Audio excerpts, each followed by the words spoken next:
உங்கள் favourite TV ஷோக்களை இனி miss பண்ண தேவையில்லை. ZEE5 இல் முற்றிலும் இலவசமாக காணுங்கள். இங்கேயும் எப்பொழுதும். பாத்தியா ஸ்வேதா, அந்த பாரதி என்ன பண்ணி வச்சிருக்கானே தெரியல. அவன் என்னடான்னா குட்டி போட்டு பூனை மாதிரி அவ பின்னாடியே தெரிஞ்சுக்கிட்டு இருக்கான்.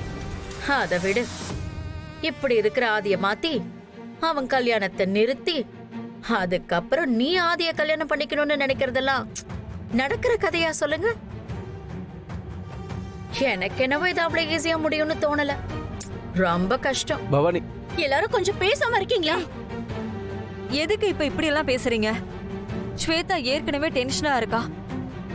எரியற நெருப்புல எண்ணெய் ஊத்துற மாதிரி இப்படி பேசிட்டு இருக்கீங்களே. என் வீட்டுக்காரு நம்ம எல்லாரும் ஒத்துமையா இருந்து இந்த விஷயத்த முடிக்கணும்னு சொல்லியிருக்காருல்ல, அதெல்லாம் மறந்துட்டு நீங்க இப்படி பேசுறது நல்லாவா இருக்கு? பார்வதி, இவங்களுக்கு இதெல்லாம் புதுசா என்ன? பழக்க தோஷம் தானே. எப்பவும் போல எப்படா இவங்களுக்கு சர்க்கிள் வரும், அதை பார்த்து கைத்தட்டி சிரிக்கலாம்னு நினைக்கிறவங்க தானே இவங்க. என்ன பண்றது, நம்ம நிலைமை அப்படி இருக்கு. வேண்டாம் அறிவு, நீ பேசுறது நல்லா இல்ல. என்ன பேசுறது நல்லா இல்ல? நீங்க ரெண்டு பேரும் மட்டும் கரெக்டா பேசுறீங்களோ? அறிவு, என்ன தப்பா பேசிட்டாங்க?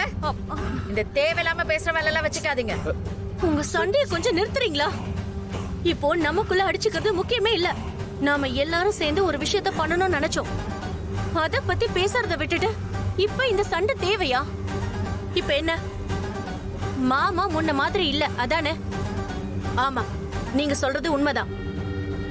ஸ்வேதா என்ன சொல்றான்னு கேட்டீங்கல்ல? அவளுக்கு புரிஞ்சிருக்கு.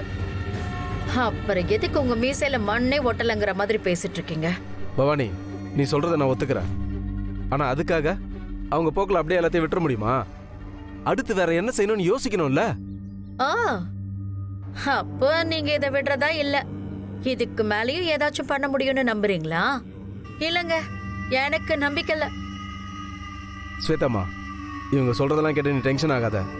உன் மனசுல என்ன நினைக்கிறேன்னு எனக்கு தெரியும். உங்க ரெண்டு பேருக்கும் ஒண்ணு சொல்றேன்.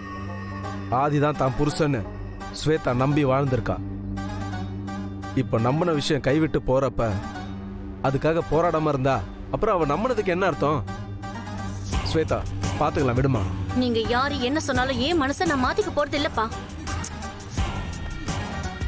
இதெல்லாம் நடக்காதுன்னு என்ன நானே சமாதானப்படுத்திக்கிட்டு குட்டை தண்ணி மாதிரி தேங்கி போயிட மாட்டேன். ஆறு மாதிரி மாமாவை அடையிற வரைக்கும் ஓடிக்கிட்டே தான் இருப்பேன். மாமாவுக்கும் எனக்கும் கல்யாணம் நடந்தே ஆகணும். இந்த விஷயத்துல நான் என்ன மட்டும்தான் நம்புறேன். நினைச்சத அடையிற வரைக்கும் இந்த ஸ்வேதா ஓய மாட்டா. நீ சொல்றதெல்லாம் சரிதான் ஸ்வேதா. ஆனா அவனை பார்த்தல்ல, பாரதிய அடைஞ்சே தீருவேன்னு ஆக்ரோஷமா இருக்கான். நீ வேற ஏன் பவானி எதேதோ சொல்லிட்டு இருக்க? அந்த பாரதி என்ன மாய மந்திரம் பண்ணான்னு தெரியல. ஆதி இப்படி மாறிட்டான். தேவையில்லாத பேச்செல்லாம் விட்டுட்டு கல்யாணத்தை எப்படி நடக்க விடாம பண்ணலான்றத பத்தி மட்டும் யோசிக்கலாம்.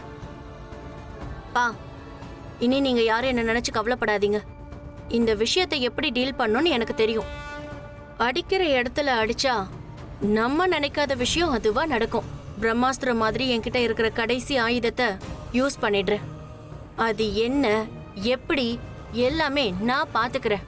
ஸ்வேதா, நீ இப்படி பேசுறத பார்த்தா எனக்கே பயமா இருக்கு. நீ இப்படி எல்லாம் பேசாத. உன்னை நினைச்சாலே எனக்கு கவலையா இருக்கு. நீ பயப்படாதம்மா. இந்த கல்யாணத்தை பாரதியே நிறுத்துவா.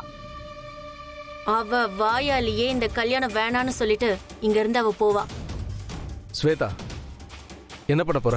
பார்க்க தானே போறீங்க. ZEE5 ஆப்பை டவுன்லோட் செய்து அனைத்து எபிசோடுகளையும் இலவசமாக பாருங்க.